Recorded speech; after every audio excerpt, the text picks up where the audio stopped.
오늘 말씀은 느헤미야의 열정이라는 제목으로 은혜를 나누도록 하겠습니다. 느헤미야의 열정은 어디로부터 온 것인가? 그리고 이 열정은 무엇을 이루어내는가? 우리는 이 말씀을 통해서 느헤미야의 그 열정을 본받았으면 좋겠습니다. 그런 사모하는 마음으로 오늘 말씀을 들으시고 은혜를 함께 나누십시다. 자, 느헤미야 1장으로 나아갑시다. 하가랴의 아들 느헤미야의 말이라. 아닥사스다 왕 제20년 기슬월에 내가 수산궁에 있는데 내 형제들 가운데 하나인 하나니가 두 사람과 함께 유다에서 내게 이르렀기로 내가 그 사로잡힘을 면하고 남아있는 유다와 예루살렘 사람들의 형편을 물은즉. 자, 우리 3절 다 같이 합독하시겠습니다. 시작. 그들이 내게 이르되 사로잡힘을 면하고 남아있는 자들이 그 지방 거기에서 큰 환난을 당하고 능욕을 받으며 예루살렘 성은 허물어지고 성문들은 불탔다 하는지라. 느헤미야는 포로민의 후예입니다. 여러분, 북이스라엘과 남유다가 범죄함으로 말미암아 멸망하게 되죠. 남유다 백성들이 1차, 2차, 3차 바벨론 포로민이 되어지고 그곳에서 정착하며 살면서 70년이 되어질 때쯤 하나님의 은혜로 1차 귀환하고 또 2차 귀환하면서 이제 하나님의 계획을 점점 이루어 나가시고 있는 거예요. 여러분, 지금 자기 형제에게 어떤 질문을 하냐면 유다와 예루살렘의 형편에 대해서 묻습니다. 그릇이 보이십니까? 어떤 사람은 내 인생 하나 지탱하기도 힘들어서 버겁게 사는 사람이 있고요. 어떤 사람은 가정 안에서 오직 내 식구, 내 가족, 나만 생각하며 사는 사람이 있는가 하면 나뿐만 아니라 가정과 나라와 민족까지 바라보며 사는 사람이 있습니다. 그런데 지금 가족이나 일가, 친지, 지인들에 대한 궁금증이 아니라 유다와 예루살렘의 형편에 대한 부분을 물었다는 거예요. 여기에서 우리는 느헤미야의 그릇을 볼 수 있습니다. 여러분, 그릇은 어디에서 정해지냐면 그릇은 내 심령 안에서 정해지는 거예요. 하나님께서 그릇을 정해 놓으시기도 하지만 하나님이 그릇을 정하실 때에는 무엇을 보고 정하냐면 그 사람의 크기를 보고 정하시는 겁니다. 하나님이 은혜 주시는 자는 어떤 자에게 은혜를 주시냐면 하나님의 은혜를 사모하는 자에게 은혜를 주십니다. 하나님의 말씀의 중심에 서서 그 은혜를 사모하며 사는 자들에게 은혜를 주시기 때문에 항상 하나님의 은혜를 받은 자들 앞에 꼭 붙어 있는 수식어가 있는데 그들은 의인이었다, 이렇게 되어 있어요. 의로운 삶을 살았죠. 하나님의 말씀을 기억하고 그 말씀을 삶에 적용하고 살았기 때문에 하나님께서는 그들을 귀하게 보시고 그들에게 은혜를 부어주신 것과 마찬가지예요. 그런 것처럼 느헤미야도 나라와 민족까지 염려하는 큰 그릇의 사람이었습니다. 우리는 지금 어떤 생각을 하며 삽니까? 내 발등에 불 떨어진 것만 바라보면서 오직 이 문제 때문에 오늘도 하나님께 기도, 내일도 기도, 하나님 이 문제 해결해 주세요. 우리가 이렇게 살고 있지만 여러분, 나라가 기울어지면 백성들은 다 기울어지는 거예요. 나라가 온전히 서 있어야 백성들도 온전한 삶을 살게 되는 것입니다. 나라를 잃으면 백성도 없는 거예요. 그러므로 우리는 나라와 민족을 항상 돌이켜 보면서 넓은 그릇, 큰 그릇으로의 삶을 우리가 살아야 된다는 것입니다. 내 문제도 중요하고 가정의 문제도 중요하지만 더 중요한 것은 나라와 민족을 한 번쯤 우리가 바라볼 수 있는 그러한 시야가 열리는 것 굉장히 중요해요. 지금 느헤미야는 포로민의 후예로서 삶을 살고 있지만 자신의 고국에 대한 생각이 늘 마음에서 떠나지 않아. 그리고 그 동포들의 삶에 대해서도 늘 근심이 가시지 않아요. 여러분, 하나님이 열정 쏟아 부어주셔도 감당할 수 없는 사람은 감당 못합니다. 어떤 사람이 감당을 하냐면 그릇이 되는 사람이 감당하는 거예요. 그러니까 하나님이 열정을 주시는 것도 아무에게나 부어주시는 게 아니에요. 그릇이 되는 사람에게 부어주시는 겁니다. 유다와 예루살렘의 형편에 대해서 물었습니다. 그랬더니 어떤 대답이 온 거예요? 환난을 당하고 능욕을 받고 예루살렘 성읍은 허물어지고 성문은 불탔다, 이렇게 소식을 접하게 됩니다. 여러분, 성읍이 안전하게 보호를 받으려면 성벽이 견고해야 되는 거예요. 성벽이 무너지면 이방인들이 수시로 밤낮 없이 침입해 들어옵니다. 그러면 안전할 수가 없어요. 그런데 성벽이 무너진 상태에서 이게 재건이 안 돼요. 1차 BC 538년에 바사왕 고레스를 통하여서 귀환을 했던 수룹바벨과 예수와 중심의 많은 사람들이 있었어요. 성전의 집기류가 바벨론으로 옮겨졌는데 다시 그것을 옮겨와서 성전을 재건하는데 방해하는 세력들이 있어서 대략 한 20여 년이 넘는 시간이 걸려서 겨우 성전이 완공이 되어진 거예요. 그리고 난 다음에 하나님께서는 페르시아 5번째 왕인 아닥사스다 왕 7년째쯤에 학사 에스라를 또 귀환을 시킵니다.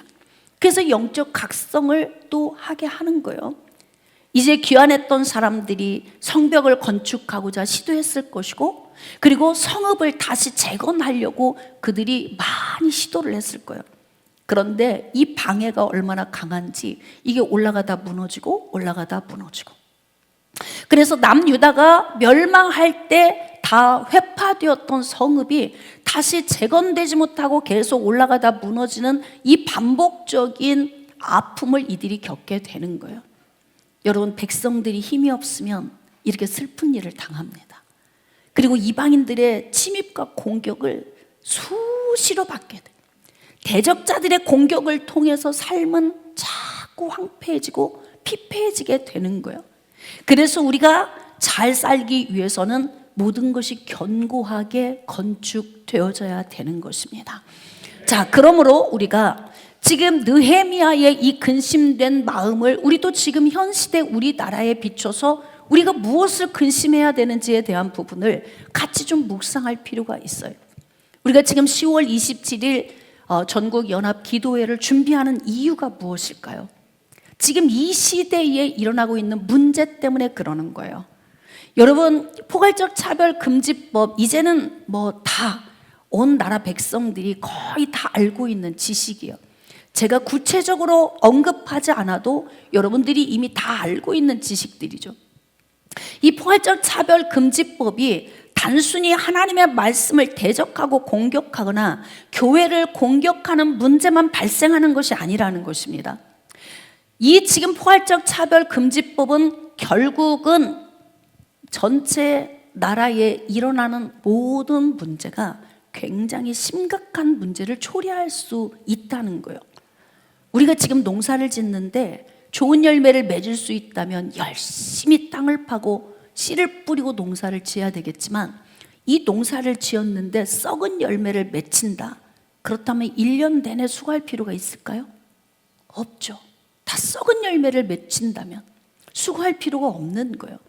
그런데 앞으로 우리 자녀들의 세대, 그 이후에 다음 모든 세대들이 이미 포괄적 차별금지법이 통과된 나라들의 모든 예시를 우리가 보면서 긴장감을 갖게 되는 거예요. 심지어는 동성애 결혼에 케이크를 주문받았는데 나는 동성애자 결혼식 케이크는 제가 만들어 드릴 수 없습니다.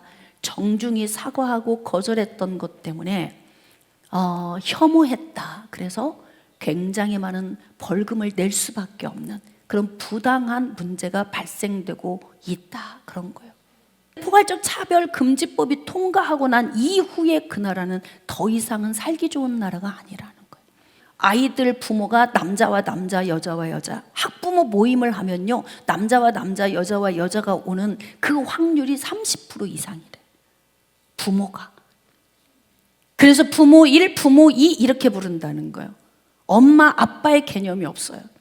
여러분, 우리가 자녀들을 군대에 보내면 그 군대에 간 자녀들이 가장 많이 눈물을 흘릴 때가 언제요? 엄마가 보고플 때 엄마 사진 꺼내놓고, 그리고 그 떡대 같은 녀석들이 눈물을 줄줄줄 흘리면서 운단 말이에요. 그 엄마라고 하는 그 언어가 가장 아름다운 언어인 것 같아. 엄마에게서 태어났고 엄마 품에서 자랐고 그 엄마의 사랑을 받고 자랐는데 이제는 그런 품이 없이 자라야 되는 그런 문제가 발생되는 거예요. 얼마나 공허하겠어요, 다음 세대들이. 그래서 일어나는 헷갈리고 혼란스러운 문제, 이러한 문제들이 그리스도인과 비그리스도인의 문제만이 아니라 앞으로 살아갈 다음 세대의 모든 아이들에게 올 이러한 문제를 초래할 수밖에 없는 포괄적 차별 금지법을 놓고 우리나라도 그렇게 가자, 위정자들이 지금 그렇게 고집을 피우고 있단 말이에요. 누가 막아서야 되느냐, 이것을. 이걸 누가 막아서요? 여러분, 우리나라가 많은 위기 가운데 대한민국이 세워졌어요. 이때 앞장섰던 자들이 누구예요? 우리나라에 기독교가 들어온 지가 약 140여 년. 기독교가 들어오고 난 다음 대한민국을 지키고 대한민국을 세운 사람은 대부분 그리스도인이었어요. 다 목회자들이 다 거기에 개입이 돼 있었고, 나라를 세우는데 다 앞장서서 목숨 걸고 나라를 지킨 사람들이 그리스도인들이었습니다. 그래서 우리는 다음 세대에게 이 악한 악조건의 환경을 물려주지 말자라고 하는 마음으로 우리가 모여서 하나님께 기도하는 거예요. 하나님께 기도해서 하나님의 긍휼과 자비를 구하려고 하는 것입니다.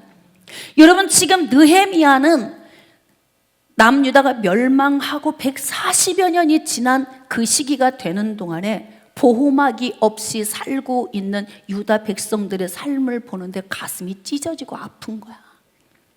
지금 제가 몇 주 동안 지금 이 설교를 계속하고 있는데 여러분이 지금 현 시대를 보면서 아직도 가슴이 아프지 않다, 마음이 찢어지는 느낌이 없고 애절한 기도가 안 나온다, 그러면 우린 죽어 있는 거예요. 여러분들, 여러분의 자녀들에게 어떤 나라를 물려주고 싶습니까?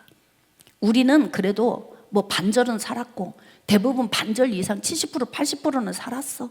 그러니까 난 괜찮아. 히스기야처럼 그런 마음으로 가실 겁니까? 내 대에 재앙이 없으니 할렐루야, 하나님 감사합니다. 그런 신앙은 안 된다는 거예요. 지금 태어나고 있는 우리의 자녀들을 보면서 이 자녀들의 앞으로 살아갈 좋은 환경, 좋은 삶, 복된 삶을 물려주고자 하는 거룩한 마음이 뜨거워야 된다는 거예요. 성벽이 다 무너졌어. 그래서요, 주변에서 계속 공격해 들어오는데 날마다 조금 살림 일궈놓으면 와서 다 부수고 가. 뭐 좀 벌어서 좀 살만하면 다 빼앗아 가. 좀 가정이 좀 행복한 듯 싶으면 와서 다 죽이고 가. 이런 피폐한 삶을 살고 있는 그 환경의 소식을 접한 느헤미야의 마음이 찢어지는 거예요. 밟아봤나 그 땅을. 포로민의 후예로 바벨론 땅에서, 지금은 페르시아가 다스리고 있지만 그곳에서 편히 지금 살고 있어요. 배가 고픕니까? 그는 왕 옆에서 술잔에 독이 들어갔나 안 들어갔나를 살피는, 왕이 가장 신이 많은 사람 중에 한 사람. 술관원으로서 삶을 살아요. 본인이 먹고 사는 게 힘든 것도 아니에요. 못 배워서 천하게 사는 자도 아니에요. 너무 똑똑하고 잘났고 왕 옆에서 굉장히 권세를 누리며 살고 있는 사람이고 왕의 신임을 받고 사는 사람이에요. 나 혼자 잘 먹고 잘 사니까 별 고민 없이 살아도 누가 말할 사람 없어요. 그럼에도 불구하고 느헤미야는 자신의 고국과 자신의 동족들에 대한 이 애끓는 마음이 안에서 뜨거움이 샘솟아 오르는 거예요. 누가 주신 열정일까요? 이 느헤미야의 열정은 누가 부어주신 걸까? 하나님이 부어주신 거예요. 왜 부어주신 거예요? 느헤미야의 그릇이 자기 개인만 먹고 잘 사는 것이 아니라, 집안만 세우는 것이 아니라, 하나님의 언약 백성으로서 이방 땅에 포로로 끌려와 살고 있는 그 비참한 자신들의 모습과 하나님이 이루어 가셔야 될 그 하나님의 언약된 그 계획 안에서 영적으로 바라볼 때에 이게 안타깝지 않을 수 없는 거예요. 이게 느헤미야의 그릇이에요. 하나님은 그릇대로 사용하십니다. 여러분, 마음을 키우세요. 소심하게 살지 마시고. 어떤 사람은 소심해서 이 안에서만 운전하고 다니면 다른 도시를 못 가. 소심해서. 근데 생각을 바꿔보세요. 이 도시나 저 도시나 사람 사는 거 똑같고, 도로 똑같고, 신호등 똑같고, 모든 환경이 똑같아. 다 내 영역이라고 생각하고 믿음으로 가면 아무 문제 없어. 근데 생각의 영역을 좁게 하니까 두려워서 동네 밖을 나가지를 못하는 거예요. 그런 것처럼 여러분, 우리는 하나님이 쓰시기에 합당한 도구가 되기 위하여서 우리의 시선을 넓게, 마음을 넓게, 할렐루야, 넓게 봐야 되는 거예요. 이쁘게 뛰어노는 손주들 보세요. 이 아이들이 앞으로 동성애자가 예를 들어서 한 나라 안에 50%라고 생각해 보세요. 우리 아이들이 예외라고 확신이 되십니까 혹시? 어떻게 확신할 수 있습니까? 확신할 수가 없어요. 우리 아이들에게 어떤 미래를 넘겨주고 싶습니까? 느헤미야는 유다에서 온 형제의 말을 들었습니다. 황폐해져 있고 능욕을 당하고 있고 성은 회파되었다, 이런 비참한 이야기를 들었는데요, 그때부터 밥이 넘어갈까요? 잠이 오겠습니까? 왜 그래요? 난 배부른데, 나는 고위 관직으로 우리 가문 지금 잘 이루어가고 있는데 뭐 밥이 맛이 없을 리가, 잠이 안 올 리가 뭐 있겠습니까? 그런데 잠이 안 오고 밥이 맛이 없고 자꾸 고국만 생각하면 눈물 나고, 그냥 이 괴로운 마음을 주체할 수 없는 이 마음이 바로 뭐냐면 느헤미야의 그릇인 거예요. 저와 여러분의 그릇을 키우기를 축복합니다. 나라와 민족까지 바라볼 수 있는 눈이 열리기를 축복합니다. 단순히 나 하나만, 우리 가정만 잘 먹고 잘 사는 것이 아니에요. 나라 없으면 우리 가정도 없고, 나라 없으면 자녀도 없어요. 여러분, 범죄해서 하나님이 징계를 주시니까 나라 잃어버리고 이방인의 땅에 포로로 끌려가서 살고 있으면서 피폐해진 자기 동족과 고국을 생각할 때 가슴이 저려 견딜 수 없는 그 아픔을 가지고 있는 느헤미야의 그 아픔이 지금 우리 안에 있어야 될 줄 믿습니다. 포괄적 차별금지법이 통과되면 우리나라도 여지없이 서구에서 일어나고 있는 일들이 일어나게 될 거예요. 그래서 우리는 어떻게 해야 되냐면, 지금 현재 우리나라와 민족을 느헤미야의 심정으로 바라볼 수 있어야 한다. 정치 이야기 하는 건가요, 제가? 지금 정치 이야기 하고 있습니까? 아니에요. 저는 지금 정치 이야기를 하고 있는 게 아니에요. 한 나라의 통치는 기준이 있어, 기준. 그 기준이 뭔 줄 아십니까? 기준이 법이에요, 법. 그 법에 의해서 나라가 다스려지는 거예요. 여러분, 도로교통법에도 예전에는 우리가 우회전을 할 때는 우회전 깜빡이등 넣고 횡단보도에 대기자가 없거나 안전한 거 보고 그냥 지나가면 됐다고요. 법이 지금 바뀌었어요. 어떻게 해야 돼요?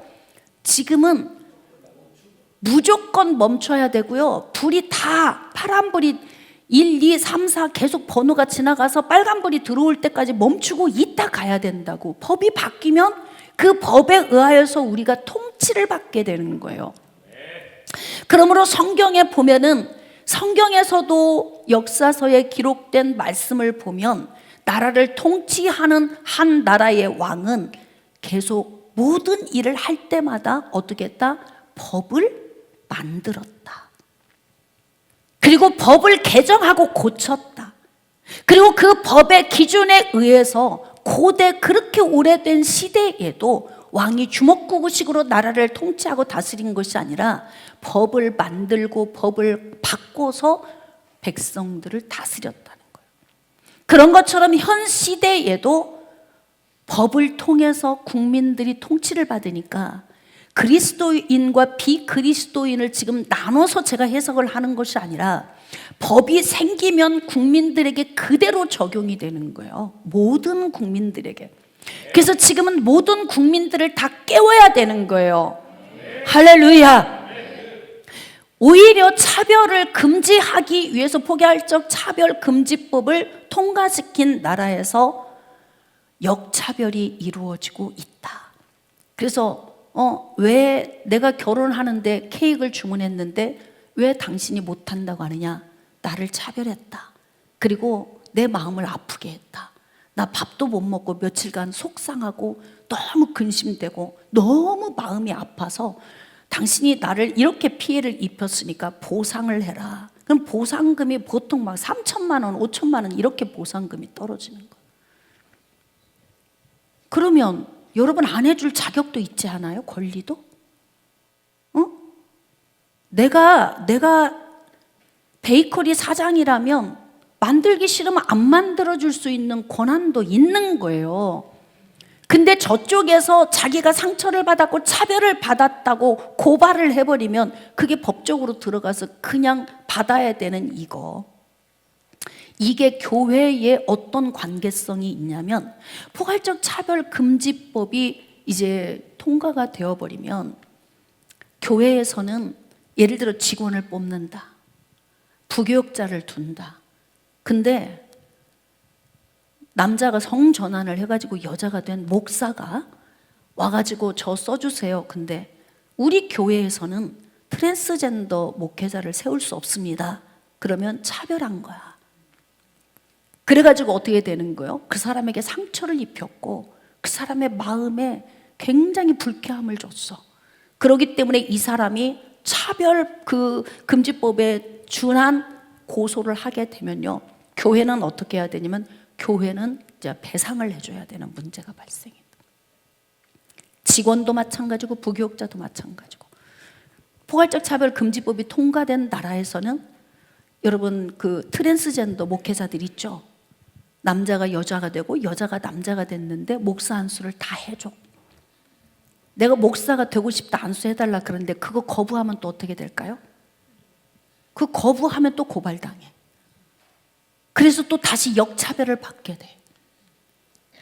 이 법이 직접적으로 그리스도인들에게 오는 폐해나 또는 국민들에게 오는 이 폐해가 눈에 환히 보여. 이미 포괄적 차별금지법을 통과시킨 모든 나라들에서 이미 그걸 다 지금 가고 있고 우리는 그것들을 다 정보를 접하고 있어. 그럼에도 위정자들은 지금 그 법을 통과시키겠다고 이러고 있단 말이에요. 이게 나라에 돌아가는 것들을 알아야 된다 이 말이에요. 그래서 우리는 어떻게 해야 되냐면 우리 자녀들에게 복된 나라를 물려주기 위해서 포괄적 차별금지법이 폐기될 때까지, 할렐루야, 폐기될 때까지, 아멘. 단순히 이번 한 번 모여서 그냥 으쌰으쌰가 아니에요. 그리스도인들의 그 애끓는 마음에 나라와 민족을 위한 뜨거운 마음, 느헤미야의 심정을 가지고 기도해야 될 필요가 있다는 거예요. 다 허물어지고 성문이 불탔다고 하는 소식을 접하고 느헤미야가 어떻게 할까요? 자, 느헤미야 1장 4절. 내가 이 말을 듣고 앉아서 울고 수일 동안 슬퍼하며 하늘의 하나님 앞에 금식하고 기도했대. 우린 지금 그렇게 허리띠를 졸라매고 기도해야 할 때예요. 아차 싶을 때 아무도 이것을 저항하지 않고 그냥 놓아두면 어떻게 되냐면 자연스럽게 통과가 그냥 될 거예요. 그렇게 되면 아차 그때 할 걸. 여러분 이미 포괄적 차별금지법이 통과된 나라들에서 이 아픔을 겪고 있는 국민들이 하는 얘기가 뭐냐면 포괄적 차별금지법이 이런 법인 줄을 몰랐다. 백성들에게 이런 역차별이 오는 문제인 줄을 몰랐다. 그리스도인들도 몰랐다. 그러니까 그리스도인들이 뭐라고 이야기하는 거예요? 제발 한국만큼은 지켜달라. 한국만큼은 지켜달라는 거예요. 사랑하는 여러분, 느헤미야처럼 고국에 있는 동족들의 피폐해진 모습을 보며 금식하고 수일간 울고 기도했던 느헤미야처럼 우리도 그렇게 가슴 아파해야 돼요. 할렐루야. 깨어 기도합시다. 깨어 기도합시다. 나라와 민족을 사랑하는 큰 그릇이 되시기를 축복합니다. 여러분, 큰 그릇이 될 때 하나님의 열정이 우리에게 부어지는 거예요.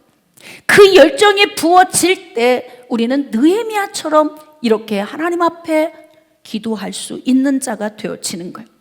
자, 그래서 느헤미야는 기도하게 되는데 몇 가지를 기도하냐면, 느헤미야가 한 기도를 좀 추려보면 첫 번째는 느헤미야가 하나님께 감사 기도를 올리는데, 하나님의 말씀과 규례와 법도를 지켜 행하는 자들에게 하나님이 복 주시고 하나님이 은혜로 인도하시는 분임을 압니다. 이 기도를 먼저 올려드려요. 그 기도는 무슨 의미가 있을까요? 다 타락하고 다 하나님을 배신해도 그 가운데 느헤미야 제가 있잖아요.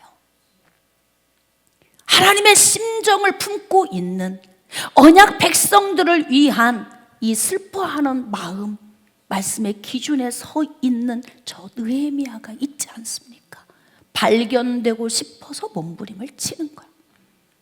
그래서 우리가 주님 앞에 발견돼야 되는 거예요. 모든 시대에 멸망이 다가온 그 시대마다 하나님께 발견된 사람들이 있었어요. 노아가 하나님께 발견되었어요. 노아가 발견되기 전에 에녹이 먼저 발견되었고, 그의 조상인 증조 할아버지가 발견된 삶을 살면서 발견된 노아를 만들어냈어요. 그래서 그들은 노아 홍수 사건 이전에 하나님이 다 자연사에서 가도록 연수를 정하셔서 데려가셨고, 그리고 노아를 통해서 다시 새로운 세계를 펼쳐 나가셨어요. 어느 때든지 하나님께 발견되는 자는 있습니다. 그러므로 그 기도를 드렸고, 두 번째 느헤미야가 드린 기도는 하나님께 회개 기도를 드렸어요. 왜냐하면 여러분, 어쩌면 이렇게 죄는 위력이 강한지, 죄에서 돌이켜 의로운 삶을 사는 것이 쉽습니까? 쉽나요? 저도 여러분도 쉽지 않아요. 이 땅에 있는 어떤 사람도 쉽지 않습니다. 죄에서 돌이키는 건 너무나도 어려운 문제예요. 왜냐하면 죄의 본성이 우리 안에 있어서 항상 죄를 이렇게 끌어다녀. 그래서 끌어당기기 때문에 죄와 분리해서 산다는 것이 그렇게 쉽지가 않아요. 그래서 바로 그의 조상들에 대한 죄를 하나님께 회개하는 거예요. 또 이 말씀을 잘못 오해해서 매일 앉아서 조상들의 죄를 회개해야 된다, 이거 적용하는 방식은 잘못된 거예요. 조상들의 죄는 조상들이 담당하는 것이고 조상들이 회개하고 돌이켜야 되는 것이지만, 지금 느헤미야는 자기 자신과 조상의 죄를 회개하는 이 이유가 무엇이냐면, 이 죄가 끈적끈적하게 조상들이 지은 죄가 자녀들에게까지 영향력을 끼쳐서 그게 나에게까지 내려왔다는 걸 말하는 거예요. 그래서 조상들이 지었던 죄, 애굽에서 우상 숭배하지 말아라, 하나님이 나타나셔서 그렇게 말씀을 주셨건만, 우상 숭배했던 그들을 그래도 사랑해서 그들을 이끌어내어 가나안으로 이끄셨잖아요. 가나안에 들어갈 때 범죄하지 말고 우상 숭배하지 말라고 하나님이 그렇게 신신당부했음에도 불구하고 가나안 족속들과 혼합하고 살았던 그들, 그래서 결국 북이스라엘과 남유다의 멸망으로 말미암아 포로로 끌려갈 수밖에 없어. 그래서 바벨론까지 끌려갔던 그들 또한 하나님께서 선지자를 통해서 내 백성이여 돌아오라. 왜 돌아오라 그래? 에스겔 선지자를 통해서 바벨론 땅에서 계속 예언의 말씀을 선포하게 하신 게 뭐예요? 너희들도 죄 가운데 있다, 빨리 돌아오라 그런 거예요. 그러므로 끊임없이 죄에서 분리되지 않고 우상 숭배를 하고 있었던 그들의 죄가 누구에게까지 온 거예요? 느헤미야 시대 자신이 살고 있는 그들에게까지 죄가 온 것을 고백하고 있는 거야. 그리고 난 다음 세 번째 기도. 하나님, 왕의 마음을 사로잡으셔서 은혜를 주세요. 자, 여러분, 피폐해진 이 성읍을 다시 재건을 시키려면 뭐가 필요해? 돈이 필요해요. 돈이 필요해요. 그리스도인들은 잘 돼야 돼요. 여러분들 잘 되시기를 축복합니다. 하나님 나라의 일을 위해서 일을 해야 하고, 그리스도인들이 나라와 민족을 위해서 일을 하려면 반드시 물질이 기반이 되어져야 일이 되는 거예요. 그래서 물질은 그냥 세상 것이야. 명예도 다 세상 것이고, 이렇게 하면 이건 정말 위험한 복음이에요. 잘못된 복음. 우리에게 반드시 물질이 필요합니다. 물질을 사랑하는 것이 죄가 되는 거예요. 그러나 우리에게 하나님이 주신 물질을 하나님 나라를 위해 쓰는 것, 그것은 하나님이 원하시는 거예요. 그래서 그리스도인들은 잘 돼야 되는 거예요. 할렐루야. 그리고 느헤미야처럼 비록 포로민의 후예로서 네가 살고 있지만, 그래도 그곳에서 열심히 공부하고 갈고 닦아서 왕궁까지 들어가서 고위 관직의 자리에 있으니까 주의 일도 멋지게 하는 거다. 에? 힘이 하나도 없고 능력도 없어. 가진 것도 하나도 없어요. 뭘 할 수 있겠어요? 그러므로 그리스도인들은 자녀들을 잘 양육해서 훌륭하게 키워야 돼. 할렐루야. 우리의 자녀들이 잘 되기를 축복합니다. 하나님 나라의 일을 하기 위하여서 이들이 통로가 되어지도록 자녀들이 복된 길로 나아갈 수 있기를 축복합니다. 그래서 왕에게 은혜를 달라고 기도를 했어요. 그러니까 금식하고 막 수심이 있고 이런 상황에서 왕께 나갔더니 왕이 이야기하는 거예요. 느헤미야야, 너는 병이 없는데 어째서 얼굴이 이렇게 초췌하고 얼굴에 근심이 이렇게 쌓여 있느냐? 얼마나 기회가 좋아. 에? 그러면서 왕이 하는 얘기, 무엇이든지 다 말해봐 이래. 그 이야기는 뭐예요? 내가 다 들어줄게. 지금 하나님이 일하시는 게 보이십니까? 하나님의 성령이 왕의 마음 안에서 느헤미야를 봤는데 사랑스러워. 근데 그냥 사랑스러워요? 불성실했어도 사랑스러웠을까? 에? 날마다 꾀만 부리고 있어도 사랑스러웠을까요? 얼마나 성실하고 진실하게 왕을 섬겼으면 왕의 마음이 감동이 오겠어. 그러니까 내가 평상시에도 잘 해놔야 하나님이 일하시기가 좋아. 성령의 감동이 막 일하시려면 내가 잘 살아야 되는 거예요. 느헤미야야, 뭐가 필요하냐? 뭘 원하느냐? 그러면 여기서 감이 오잖아. 하나님이 일하시는구나. 저 마음 감동 감화시켜서 이때 어떻게 해야 되냐면 야무지게 구해야 돼. 믿음만큼 구해야 하는 거예요. 할렐루야. 믿음만큼 구하시기를 축복합니다. 그래서 느헤미야가 간절하게 왕에게 구하는 거예요. 폐하, 지금 우리 고국의 동족들이 성벽이 다 무너져서 이리 치이고 저리 치이고, 이 민족이 와서 다 수탈해 가고 저 민족이 와서 죽이고 가고, 여기저기에서 와서 계속 공격받아서 내 동족, 내 백성들이 이렇게 곤고하게 살고 있으니 제가 잠인들 오고 밥인들 맛있겠습니까? 폐하, 무엇이 필요하냐? 느헤미야가 야무지게 비자 만들어주세요. 비자. 왜냐하면 모든 지방의 총독들이 다 관리하고 있어서 그 지방을 지나가려면 총독에게 승인을 받아야 지나갈 수 있어. 그러니까 각 지역의 총독들이 왕의 조서, 이 시대로 말하면 비자 보고 통과시킬 수 있도록 조서 주시고요, 제가 가면 제가 살아야 할 집을 지어야 되지 않겠습니까? 그리고 성벽을 건축해야 하고요, 성읍 건축해야 되는데요, 돈 좀 주세요. 모든 재료를 공급해 주세요. 야, 근데 너무 놀랍게 왕이 다 들어줘. 다 들어줘. 할렐루야. 하나님이 하시면 이런 역사가 일어납니다. 하나님이 하고 계심이 보이십니까? 지금 대한민국 안에 하나님이 하고 계심이 보이십니까? 어떤 한 목사님의 마음에 느헤미야의 마음을 주신 거예요. 나라와 민족을 보면서 잠이 안 오고 밥을 먹을 수가 없어. 그래서 하나님 앞에 눈물로 기도하다가 어떤 목사님이 교단장님들에게 통화를 해서 그분들과 대화를 나눈 거예요. 그리고 대형교회 목사님들에게 전화를 해서 대화를 한 거예요. 목사님, 나라가 이대로 있으면 안 됩니다.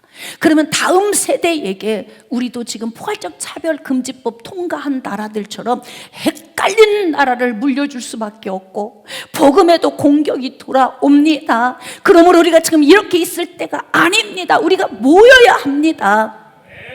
그랬더니 성령이 일하시니까 교단장들의 마음이 다 움직인 거예요. 그래서 대한민국에 속해 있는 모든 교단 안에서 이번 10월 27일 전국 연합 기도회에 전부 다 통과, 정기총회에서 다 통과한 거예요. 통과. 땅 우리도 모인다. 이때 안 모이면 이상한 거지. 그렇지 않아요? 우리는 지금 정치적인 싸움 하자는 거 아니에요. 우리 나라와 민족을 지키자고 하는 거예요. 다음 세대 영원히 이 땅에 머물게 될 우리 자녀들을 지키자고 하는 것입니다. 이 거룩한 싸움에 동참하길 원하시면 아멘. 앞장서길 원하시면 아멘. 그러므로 사랑하는 여러분, 어느 시대에나 느헤미야처럼 깨어있는 사람들이 있어요. 그럼 우리는 어떻게 해야 되느냐? 느헤미야처럼 깨어있는 사람이 와서 설득을 하면 우리도 아멘 하고 공감하고 마음을 같이 해야 되는 거예요. 이렇게 성령의 감동에 의해서 왕이 후원해 주는 모든 후원을 가지고 느헤미야가 유다를 왔습니다. 유다 땅에 와서 어떻게 하느냐?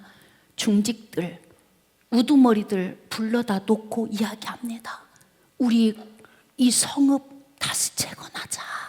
성벽 우리 올리자. 간절하게 이야기를 하니까 모두가 어떻게 했다?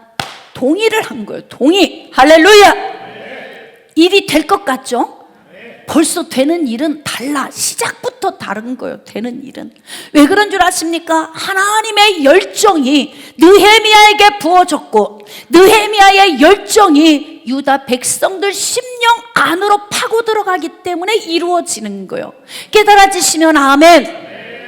그러므로 사랑하는 여러분, 우리가 지금 우리 나라와 민족을 지키고 헷갈리는 시대에 살지 않기 위해서 남자가 성전 안에서 여자가 됐는데 목욕탕에 들어와. DNA도 여자입니까? 네? 몸을 바꿨다고 여자가 되는 게 아니잖아요. 근데 그 힘센 남자가 목욕탕에 들어와서 여자들 다 속으로 겉으로는 표현을 안 하겠지만 얼마나 와서 음흉하게 다 지켜보고 있겠어. 응?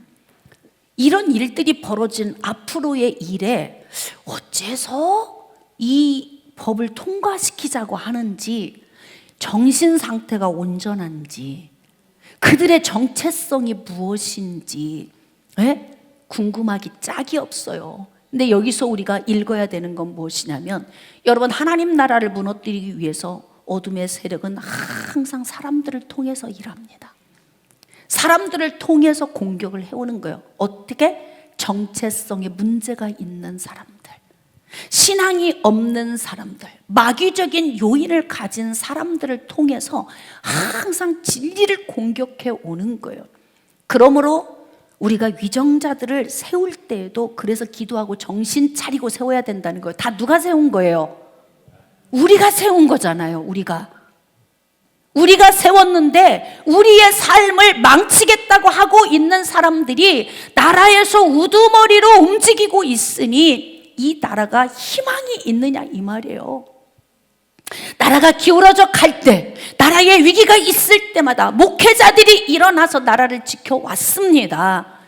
그리스도인들이 나라를 지켜왔어요. 그러므로 지금은 일어날 때입니다. 깨달아지시면 아멘. 지금은 우리가 마음을 하나로 모아야 할 때입니다. 자, 그리고 난 다음에 느헤미야가 와서 어떻게 일을 처리하냐면, 여러분들이 오늘 집에 가시면 느헤미야서를 쭉 한번 묵상해 보세요. 제가 지금 줄거리만 요지를 여러분에게 전달하고 있는 것입니다.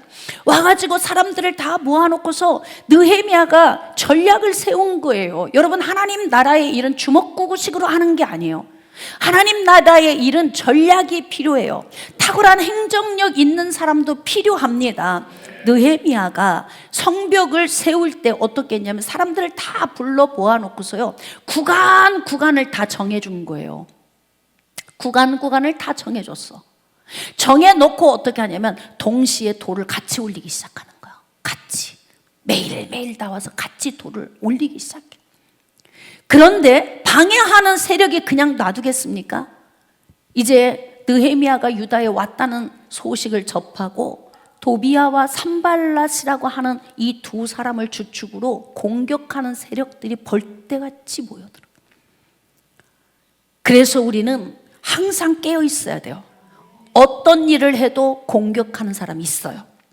어떤 일을 해도 반대하는 사람이 있습니다. 그게 외부에서 공격해 올 수도 있지만 내부에서도 있을 수 있어요. 그렇다고 옳은 길, 하나님이 원하시는 일을 멈출 수는 없습니다. 멈추어서도 안 됩니다. 느헤미야의 열정, 하나님께로부터 부어졌던 느헤미야의 열정은요, 도비야와 산발랏 같은 사람들이 와서 계속 공격해 옴에도 불구하고 중단하지 않아요. 정신력을 막 흐트러 놓죠. 야, 너희들이 지금 올리고 있는 이 성벽, 여우가 올라가도 무너질 것 같다. 그러면 이것을 올릴 때 얼마나 힘이 빠져? 여우가 올라가도 무너진다. 그럼 이런 성벽을 우리가 올릴 필요가 있나? 그러면서 안에서 내분이 일어날 수 있는 요인이 있을까 없을까요? 소심한 사람은 그 말 듣고 밤에가 잠을 또 못 자. 여우가 올라가도 무너진대. 근데 이것을 우리가 이렇게 생고생하면서 해야 되는 거야? 이런 사람 또 나오지. 사람은 가지가지 골고루 있기 때문에. 그러나 이러한 모든 요인들을 뒤로 하고 느헤미야는 어떻게 하냐? 불도저처럼 막 밀고 가는 거예요. 여러분, 이 길이 옳다라고 결정이 되면 불도저같이 가야 되는 거야. 이 길이 바른 길이다, 하나님이 기뻐하시는 길이다, 이것이 다 살리는 길이다, 나라와 민족에 반드시 있어야 하는 생명의 길이다 라고 한다면 불도저처럼 가야 되는 거예요. 어떤 사람은 이렇게 반대를 하는 사람도 있어요. 아니, 주일 예배를, 여러분 부산이나 저쪽에서 올라오는 사람들은 오전 예배 못 드리고 새벽에 올라와. 버스를 수십 대씩 불러가지고 한 교회에서 막 올라온단 말이에요. 그랬더니 뭐냐면, 주일 성수를 안 하고 주일 예배를 본 교회에서 안 드리고, 이런 반대하는 사람들의 목소리가 또 나온다는 거예요. 이게 신앙이 제대로 서 있는 거예요. 본교회는 어디이며 주일 성수는 뭐예요? 우리는 무엇 때문에 지금 이 예배를 드리고 있는 것입니까? 그래서 사랑하는 여러분, 이렇게 반대하는 목소리에도 불구하고 느헤미야는 불도저처럼 밀고 막 갔단 말이에요. 어떻게 일을 시켰냐면, 구간별로 다 배당을 해주고 한 손에는 일, 한 손에는 병기를 들게 했어. 그리스도인들은 착해야 하나요? 모든 일을 예예라고 대답해야 되나요? 좋은 게 좋은 것이고 은혜가 은혜니까 그냥 적당히 가면 되는 것입니까? 아니다 이 말이에요. 느헤미야는 대적자들의 공격을 이겨내기 위해서 한 손으로는 일을 하게 하고 한 손으로는 병기를 무장시켰어. 그리고 이들이 밥만 먹으면 나와서 일을 했는데 140년 동안 방치되어져 있던 성벽, 재건하려다 무너지고 다시 공격받아 무너지고 했던, 그렇게 뭔가 보호받을 영역을 이들이 준비하려고 했던 것이 무산되었던 것을 며칠 만에 이루었을까요? 52일 만에 끝냈어요. 느헤미야 끝내줘. 멋있어요, 안 멋있어요? 멋있잖아. 멋있어요. 느헤미야가 이렇게 일할 수 있었던 게 뭐예요? 열정이에요. 그 열정이 어디서부터 온 것입니까? 하나님께로부터 온 거예요. 하나님 나라에 대한 이 마음의 열심, 이 마음은 하나님이 넣어주셔서 오는 거예요. 그러나 하나님이 그 마음을 넣어주실 때 누구에게 넣어주시냐면 그릇이 큰 사람, 나라와 민족까지 볼 수 있는 사람. 우리 지금 청년들 2팀이나 지금 결혼을 앞두고 있어요. 11월 2일, 9일 우리 청년회장님도 결혼하고 우리 박선영 집사님도 결혼을 한단 말이에요. 이 아이들 곧 내년 1년 후면은 또 자녀들이 출산할 거라고요. 여러분들은 어떤 나라를 여러분 자녀에게 물려주고 싶습니까? 고민해 봐야 된다는 거예요. 그러므로 우리는 마음을 다해서 느헤미야의 열정으로 이번 10월 27일 기도회에 동참해야 됩니다. 한 번으로 끝나는 게 아니에요. 언제까지? 포괄적 차별 금지법이 폐기될 때까지, 그때까지 우리는 마음을 다해 싸울 것입니다. 할렐루야. 따르기를 원하십니까? 동참하기 원하십니까? 기도하기 원하십니까? 우리 자녀들에게 복된 다음 세대를 물려주기 위하여 느헤미야의 열정을 품고 느헤미야처럼 하나님께 쓰임받는 나라와 민족을 사랑하는 저와 여러분 되시기를 주님의 이름으로 축복합니다.